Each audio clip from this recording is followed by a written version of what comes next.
Blackstone presents 3:53 a.m. by Nick Pirog. This book is read by Jamie Renell. For Steffi, my bestie, my queen, my forever. Author's note. Some elements of this book are inspired by the Vietnam War and its themes and emotions. However, I made a deliberate choice not to base the book on a real platoon or real-life events out of respect for the soldiers who served in the war.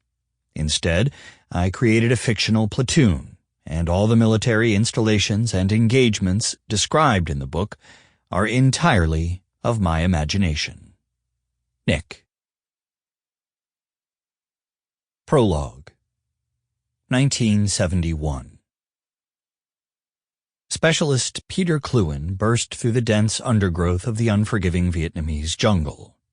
He could still smell the pungent odor of spent gunpowder lingering from their deadly clash with the North Vietnamese army. Despite the carnage he'd inflicted upon the enemy, Cluin felt no remorse for the dead Charlie. It was the harrowing events that transpired after the skirmish that would plague him for a lifetime. His hands still trembled as he recalled the sickening sight of the 2 U.S. soldiers' mangled bodies, torn apart by the force of the fragmentation grenade Cluin so callously dropped between them. With nightfall swiftly approaching, Cluin knew he had to act quickly and distance himself from the scene of the crime. The unmistakable sound of a chopper reverberated through the air. He scrambled for cover. Were they searching for him? Could he trust the other members of his squad? They took an oath of silence, but could he really trust them to keep his secret? Could they bear the weight of what he'd done? Time would tell.